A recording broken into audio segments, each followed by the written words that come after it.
This is my son. He looks a bit grumpy, but this is kind of how he looks first thing in the morning. This is kind of how he looks like when I say to him, Ben, can you carry something out to the car for me? Can you carry some cardboard out? Or I can't carry these bags, and I keep asking him to help. But he's actually coming out with me to Italy to make a giant piece of cardboard sculpture, because I'm going to make a piece of sculpture of myself on a giant scale, making cardboard sculpture.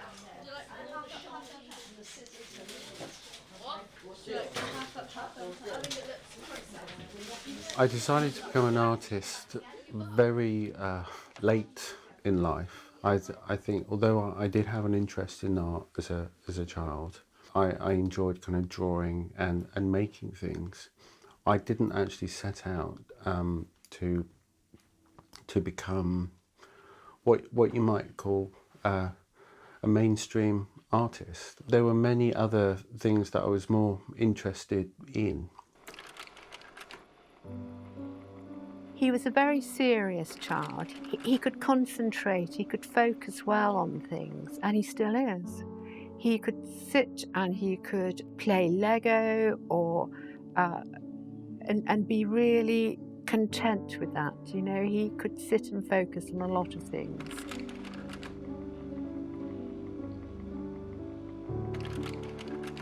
He had a lot of good friends. He loved playing football. Football was something that really was important in his life, and we have a picture here of him in his football team.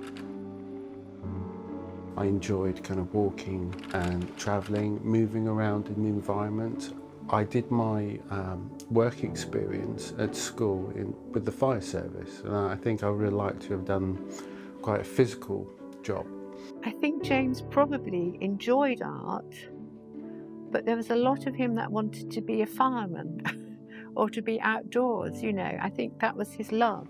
Art was always in his background, but I think maybe he might have gone on to be a fireman if he hadn't lost his leg.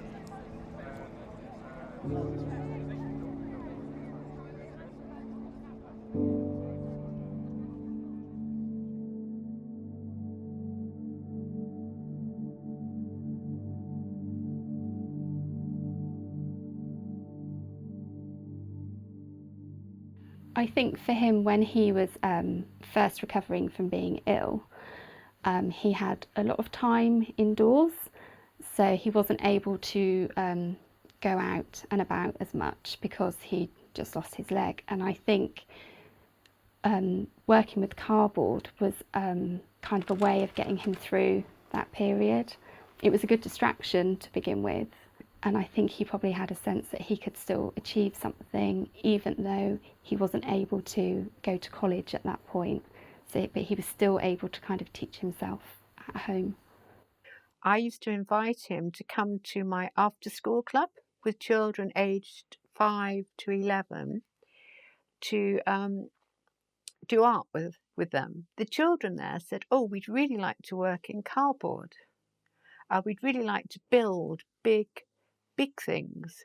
So James started to build big robots, big houses with them, and the children would love it. They'd go in and play in these houses, and cardboard was so cheap we could afford, to help him to do that.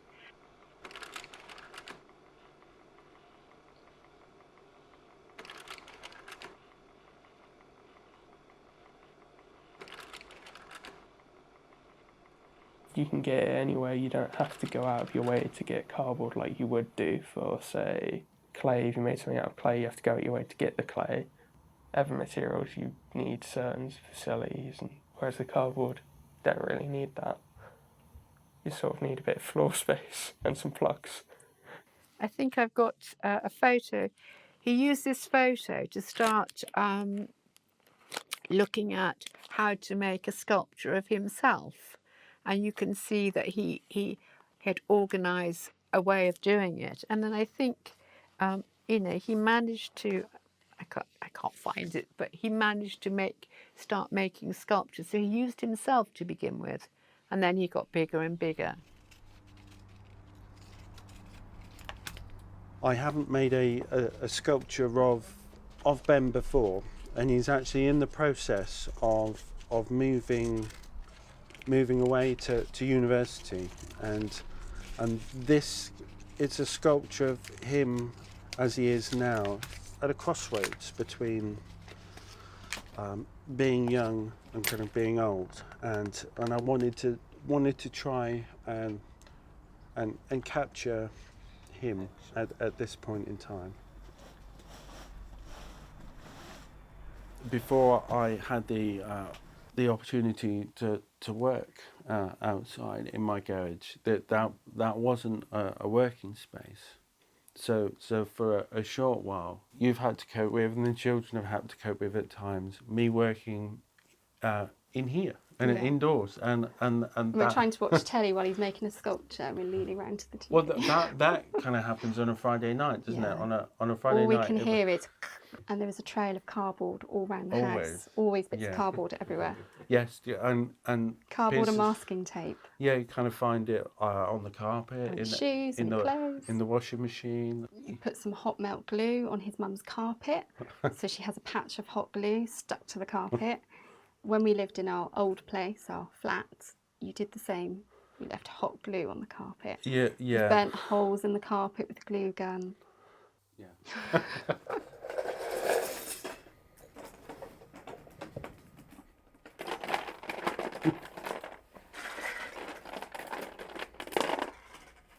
What else should we build? Can we use this car? Is this car gonna... Who's in this car? Indiana Jones. Indiana Jones, okay.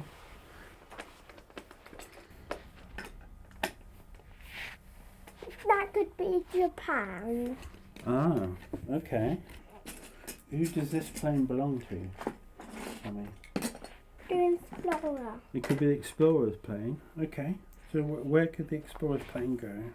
Then here, there could be A door? gate. A gate? So when you walk up here and you go through a secret door, you end up in a different land. Oh, a bit like Dimensions, I suppose. No, like in Minecraft. Oh, like in Minecraft, okay.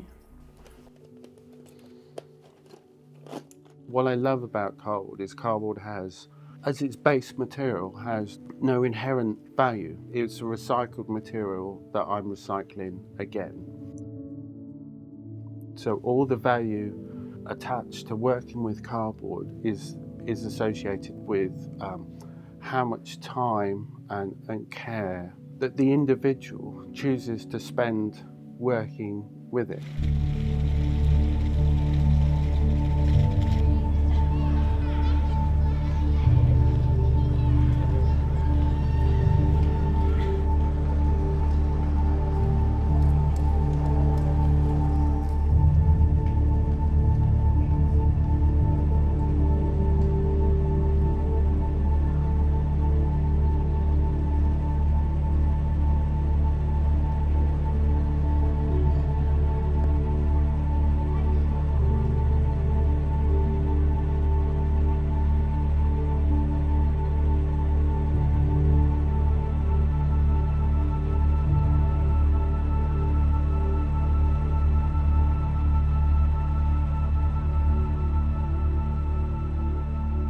So this is Exeter Scrap Store. We're a charity, and basically we have a van, and we go round to factories and businesses, and we collect their offcuts and surplus materials. I have spent a large part of my time having to work on small projects to pay the bills rather than develop myself, you know, as as an artist. If you know, if that's kind of that's maybe a reason why I can't see myself as an artist as such. It's just, you know, I get the occasional opportunity, and obviously this is going to Italy, going to Lucca, being part of the Cartasia festival is the biggest of those opportunities by a very long way. So hopefully it will change things for me. It would be nice if it does.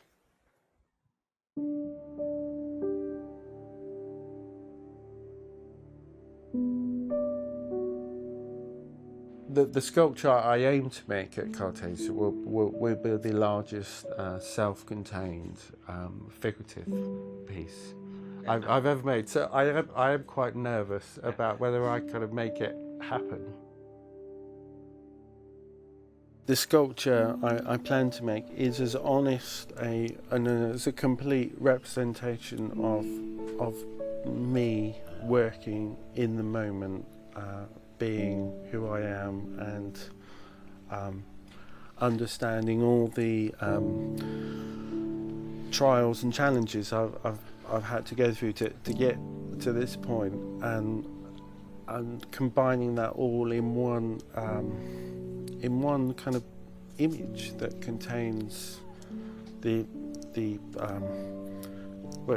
history of everything I've done, and it will contain the present moment. So, And is it a history of you as well? I suppose to some degree it will be, yeah.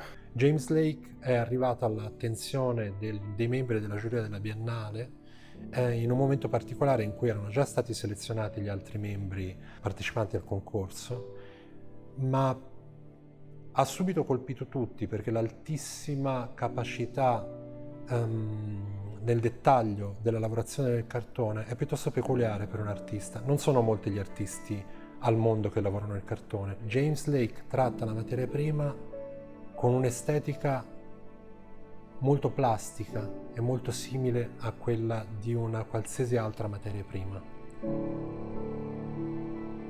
The whole Italian experience it's an opportunity that I never expected to get. As I said at the initial meeting when everybody kind of first met me, and I was not convinced that they had the right person, because as you might see, as you have seen rather, when you came to see me working in my home and my garage. It's a very kind of small, humble space. It doesn't. There's nothing grand about it. Hi. James? Hi. Am I disturbing you? Oh no, it's absolutely fine. Yeah, I'm okay. We're just doing the kind of finishing off parts of the film. I think this is a very new experience for James. He's a bit out of his comfort zone. Is your son coming, isn't it? Along with you? Oh well, I know my son is looking very much forward to coming for 2 weeks at least, and James cannot believe that this is happening to him. I mean, he is absolutely over the moon. I was calling you just to inform you that yes. Biennale has set up some prices, and the jury usually decides on several issues about giving out those prizes and awards. And we decided, along with the others, to give you a Lifetime Achievement Award. Really? Wow, that's absolutely amazing. James, you're getting there. You might not have got there yet, but you're getting there. All this hard work that you put in might be leading to something really wonderful. And you know, he really deserves it. He really deserves everything about that. That's brilliant. I never get to win prizes, so or awards, and that's absolutely fantastic. I think he doesn't. He probably doesn't believe in himself as much as perhaps he should. And I think having this opportunity will kind of give him that confidence.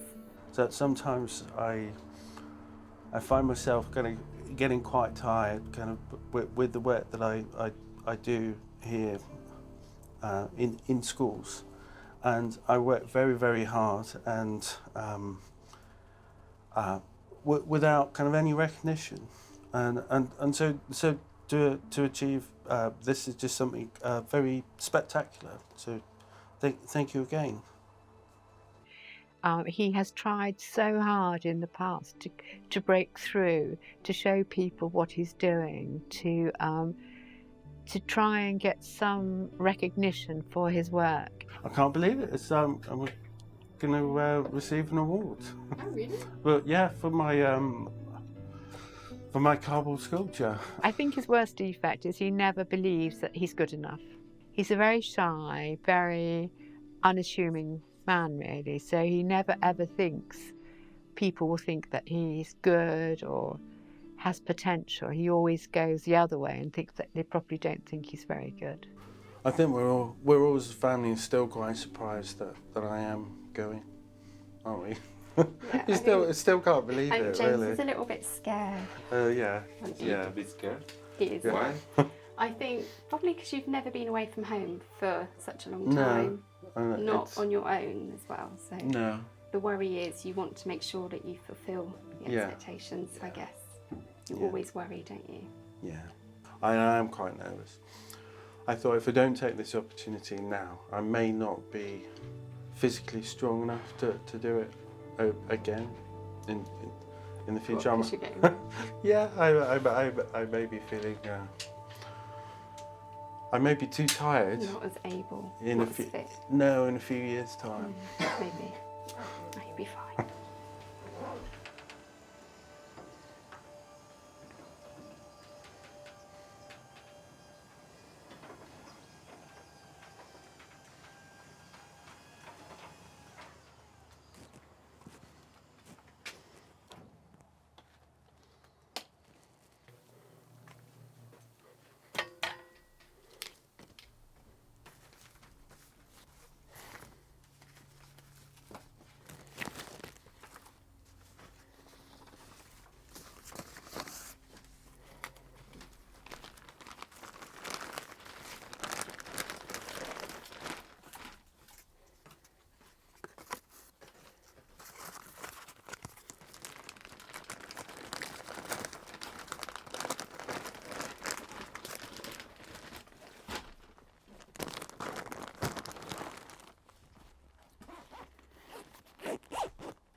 La Biennale di Lucca è un evento che è nato nel 2004, è giunto alla 9ª edizione nel 2018 e fondamentalmente si divide in 3 tronconi principali. L'arte outdoor, quindi vengono realizzate sculture monumentali sempre in carta e in cartone, perché la Biennale è l'evento più grande al mondo per quanto riguarda l'arte, il design e l'architettura di carta. C'è una sezione indoor. Passiamo 2 anni di realizzazione della Biennale a fare scouting in giro per il mondo di oltre 1000 artisti per cercare di scoprire quelli che ci sembrano più interessanti per il tema del momento, perché ogni edizione ha un tema. Il tema di quest'anno è caos e silenzio.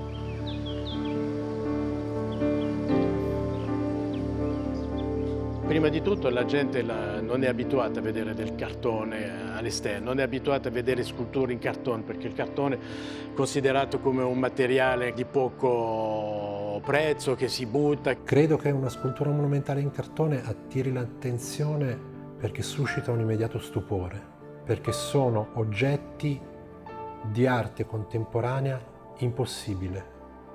Sono oggetti che non dovrebbero esistere.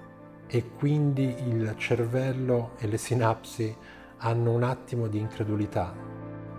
Non è che è facilmente adattabile per fare sculture monumentali, lì c'è tutta una ricerca anche tecnica che deve essere un po' approfondita per ogni artista. Quindi la Biennale istituisce un programma di residenza per artisti dove invita gli artisti che hanno vinto questa selezione a venire a Lucca, risiedere a Lucca, vivere la città e costruire le sculture qui con l'ausilio di tutti i mezzi che la Biennale mette loro a disposizione.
First of all, thank you very much for being here, coming here from so far.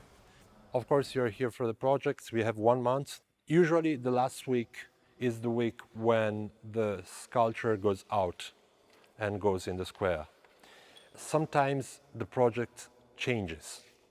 So sometimes you face issues, sometimes you change some ideas. It means that once you have a fair idea of what will be the piece, then we'll decide the spot. You are not in competition one with the other, so our idea is always that you can also help and discuss each other, because this is a residency program. I'd like to say residency, research and development, because we always do something that we don't know. So every one of us, even the assistants, even the long-lasting members, they always do something new.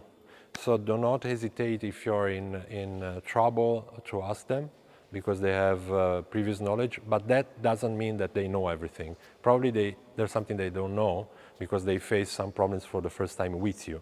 But if you need the help, we are here to help, of course.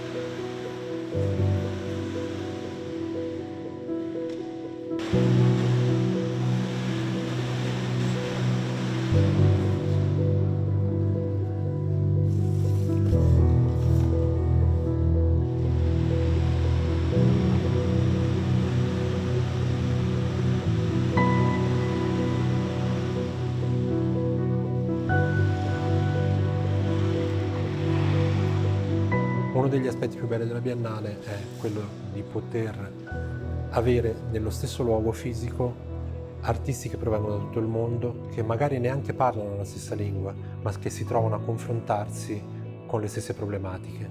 La realizzazione di oggetti monumentali di 4-5 metri di altezza senza avere necessariamente la precisa idea di come realizzarli.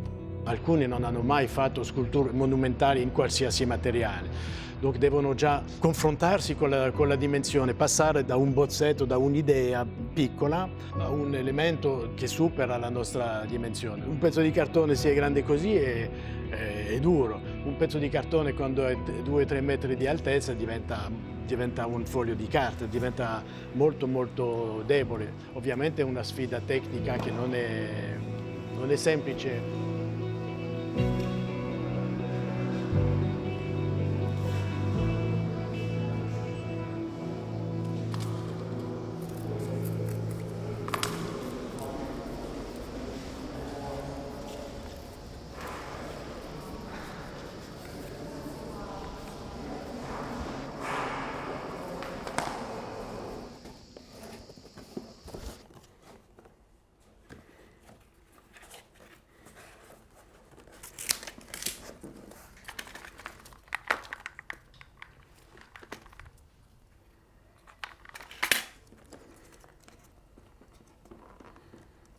The head is half finished, so this side has more detail. I'm purposely trying to work against corners and right angles because you wouldn't find those, in the human form. So in order to kind of make this eye become rounded, you have to think about the card as being able to curve in 3 dimensions, as it would do with human form. This is kind of where I find the emotion.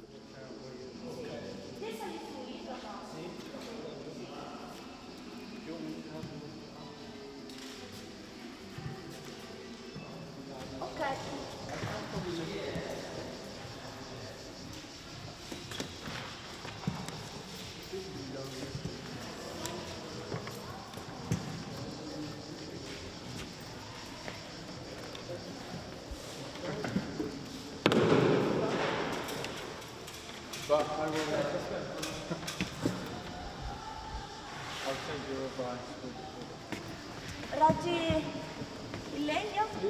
It is nice to be able to adopt the same process that I do in my garage. So I will kind of sit down and I have things like the mirror and I will listen to music. This is the first time in 20 years that I've actually had the time just to focus on being an artist. And in my other environment, for instance, my garage, I have other pressures on my time. I didn't have those pressures when I was making the sculpture of my dad, which everybody finds to be a very, very strong piece, even now after all this time. And I think the reason for that is I was able to devote all my time, my energies to just making the work, rather than having half of my my mind kind of occupied by other types of things and other projects or family commitments.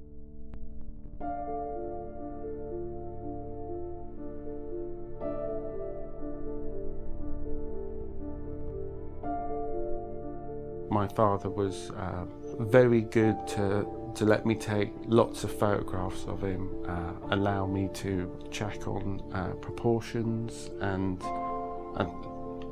things to do with kind of how to make it as accurate as it turned out to be.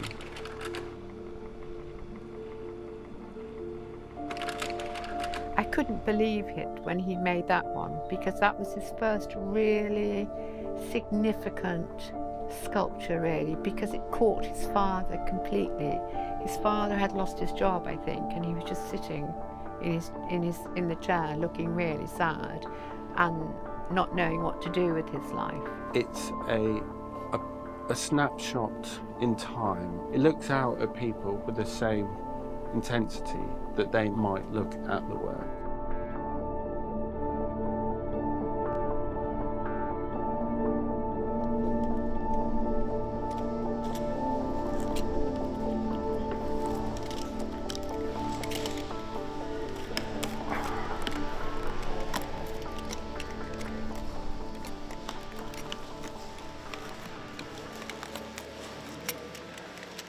I can't believe I'm doing this.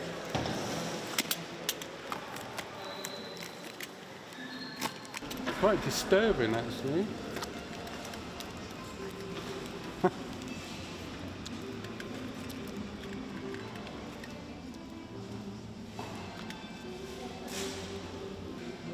It's definitely looking down now, isn't it? It looks completely wrong in every possible way, but it's looking down. It's very unusual. People that make art do it for a whole set of different reasons. So the reasons for making the work are important, and that there's always going to be a need to make work. Making art is something that it's a lifestyle choice, I suppose, but it's not the easiest life. And I think you choose to make art because, in a way, or you choose to make sculpture because you have to, because it's important to your personality, to your own sense of identity, to a sense of kind of well-being, possibly. My particular need is to kind of keep my hands busy. So to that degree, the idea of the importance of the process is there, and it is equal to the outcome.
What's been so fascinating about Cartasia is seeing the differences between everybody. Yeah, it's a relatively new medium. I mean, cardboard is not really taught in art schools yet as a medium, so it's interesting that everybody sort of takes their own approach to how to sculpt it with it.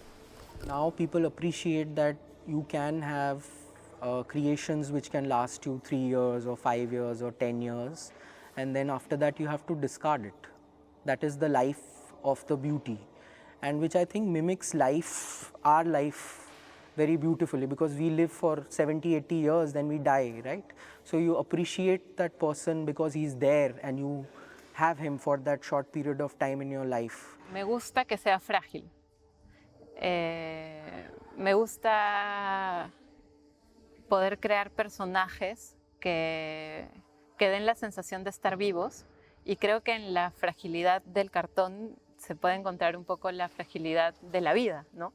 O sea, cuando la gente los ve, dice, uy, pero ¿cuánto tiempo va a durar? O, ¿no? O sea, como que la muerte, digamos, del personaje es tangible, ¿no?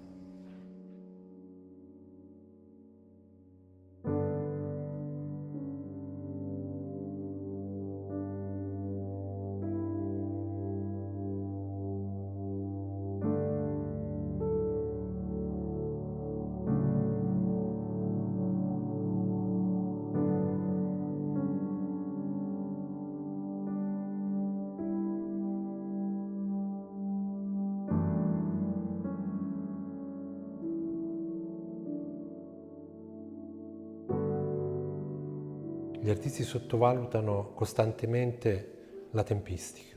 Quando riceviamo i progetti, automaticamente sappiamo che dobbiamo aggiungere un 20% di margine rispetto alle tempistiche previste. E nonostante tutto, gli artisti non arrivano quasi mai in tempo.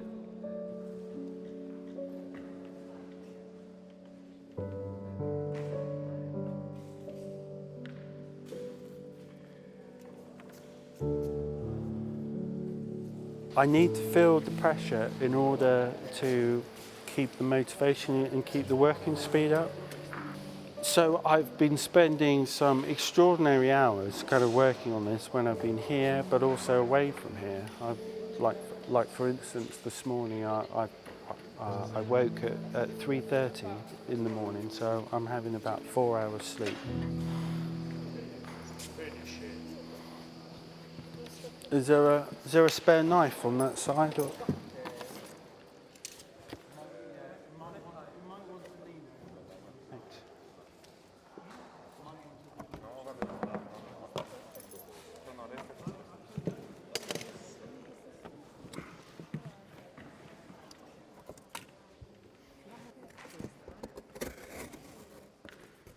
So it becomes more of a team process.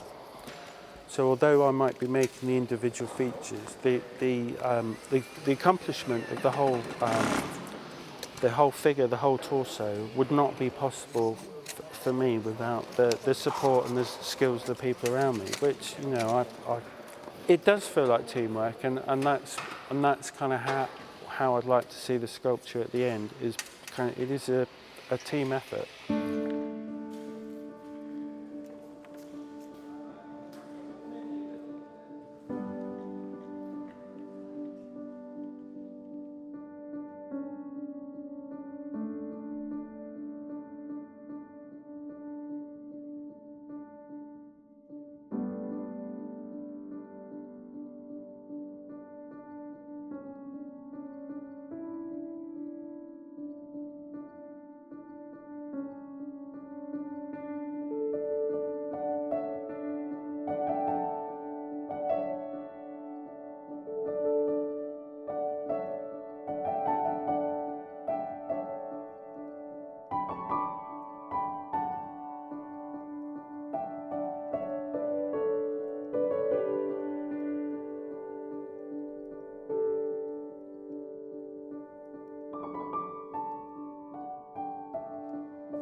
long way. It feels like a long way, doesn't it? It is. You all right? Yeah, I'm alright. Yeah? Yeah. Well, do you want to come and have a quick look at the sculpture? Yeah. Is this your first time? Yeah. In Italy or out of England? No, in Italy. Both. Yeah. Oh, yeah, really? Yeah. Great. Yeah. Great.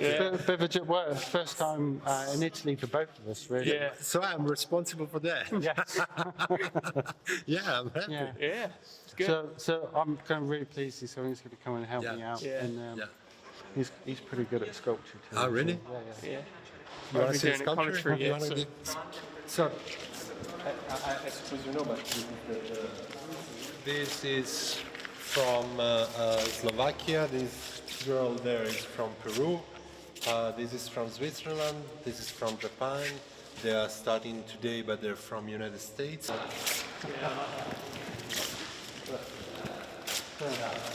Yeah.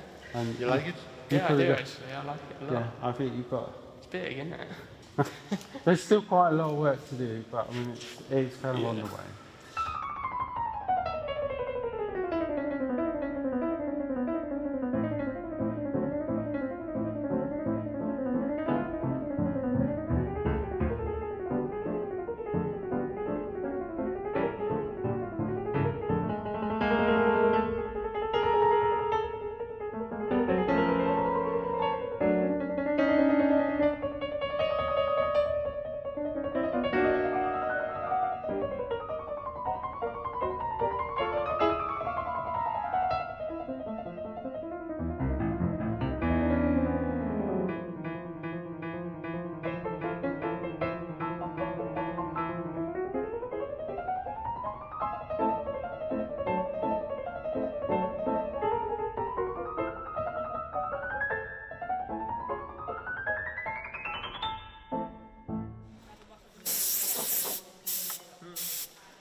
Well, James was doing art at Exeter College and really enjoying the course.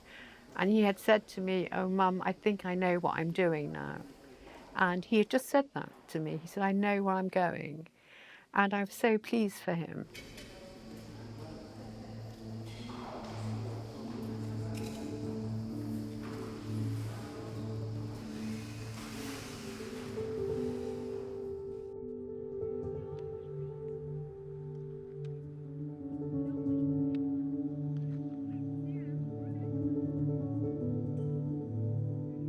So I got ill at 17, and that kind of completely changed the course of my life, kind of overnight. And I kind of found myself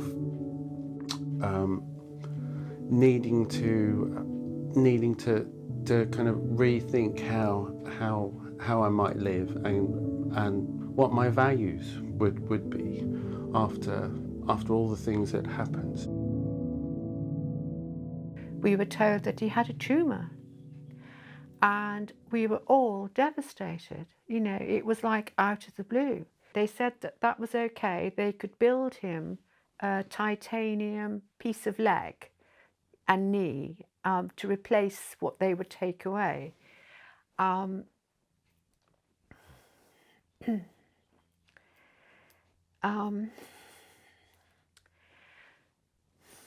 that didn't happen. I was staying at the hospital with him, and the surgeon came to me. He went to have the operation, and the surgeon said, we can't do what we had hoped because the cancer is so widespread. We are going to have to amputate his leg. he had no idea that that was going to happen. So when he came, when he was awake, I had to tell him that he had lost his leg. And within 2 days, he was up and fighting. He was in his wheelchair and he was careering around the hospital very fast in his wheelchair, going down hills. He had his stump bandaged up, but he was like, no, this isn't going to affect me. But he had to have chemotherapy for nearly a year, and it did affect him. It made him incredibly, incredibly sad and angry, because he was 17, you know, he was looking forward to his life, and all of a sudden he didn't have a good leg. He had one leg.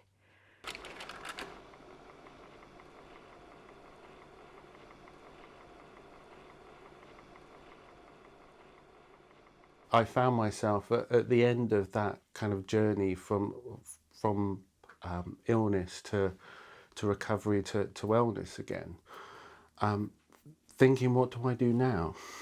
And I spent a few years trying to wear an artificial leg so I could walk, and then that proved to be something that wasn't going to work for me. I mean, I made a conscious decision when I was 23 not to wear an artificial leg, because I wanted at that point to be able to do things like sit on the floor comfortably, and I couldn't do that with an artificial leg. I think it's removed a barrier to his pain, because he was in so much pain that it removed that barrier. He could put that behind him and focus on something else. Art's very good at doing that, isn't it? It takes you away from where you are and makes you, it gives you peace and a different focus. I used working with cardboard as a way to move beyond the limitation of my body, and allow me to find other ways to kind of work with what I have. The art became, well, his way of releasing sadness and tension. He could get lost in art. It was very cathartic for him to make art.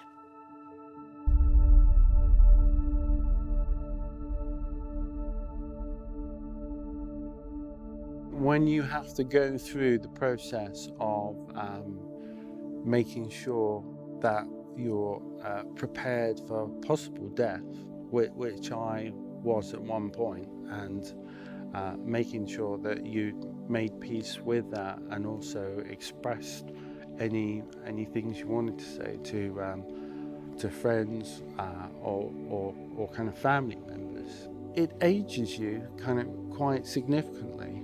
You have to deal with things that possibly you wouldn't have to deal with until you're in your 70s. So I went through that period of time early, and then obviously after that it's about how do you, it's about learning to kind of have fun again and to do silly things. These are all ways for me to keep my sense of freedom.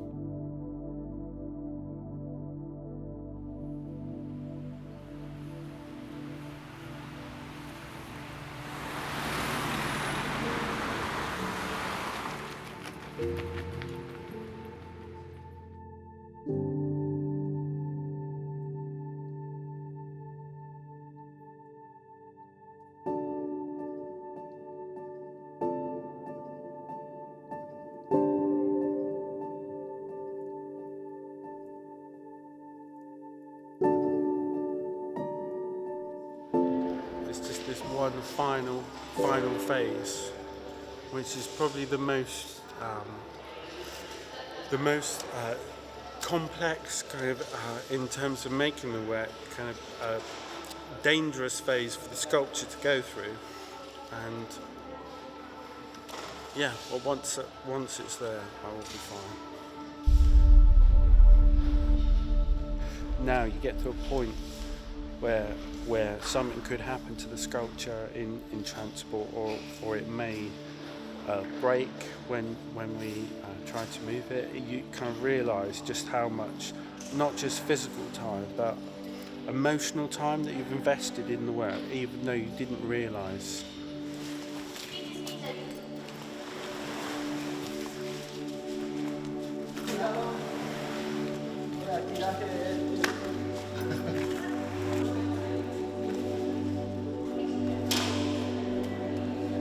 Basically, demanding.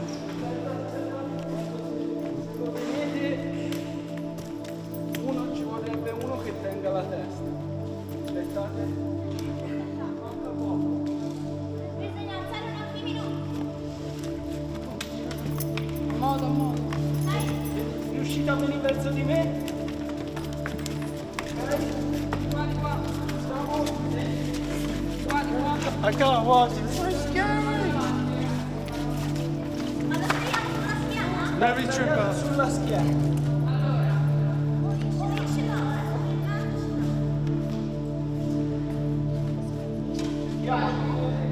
Now what? Allora, andate in basso nella parte di alto. The back has to go down. Go down, slowly. No, un po' di la sinistra.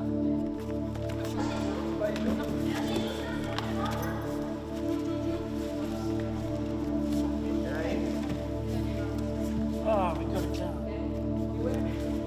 Need to put something behind the head. Yeah. You're so... Is that angle? Trying to push it up.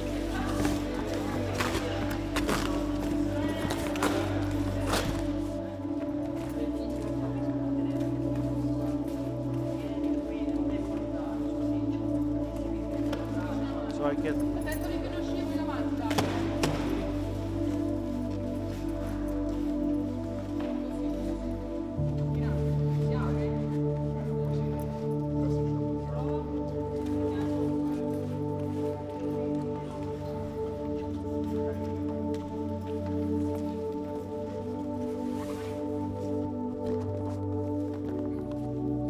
It's strange, isn't it? Now he's going to lie on his back. It does, yeah. He looks kind of strange, but yeah, I really. Wow. Yeah, I didn't think it was going to come apart in two sections. I'm really pleased it has, and I'm really pleased that everybody had the confidence and the skills to kind of help me achieve this. Because there's no way I would have had the confidence to have taken this apart myself. Absolutely no way.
Well, I am incredibly pleased it's here and it's in one piece, and everybody kind of made it happen, and yeah.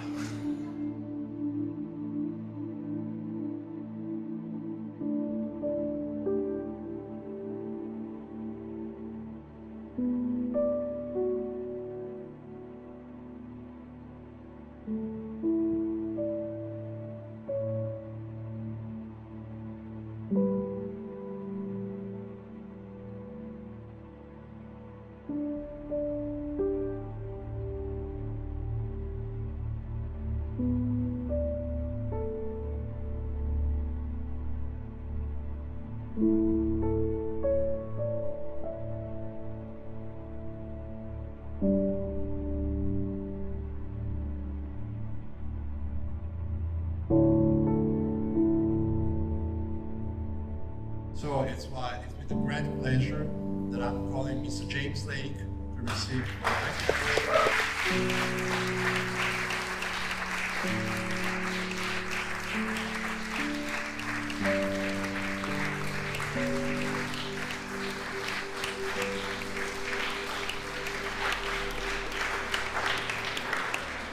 This has been an absolutely fantastic experience for me. I want to also thank the crew, who are not just brilliant technical support, but are also brilliant artists in their own right.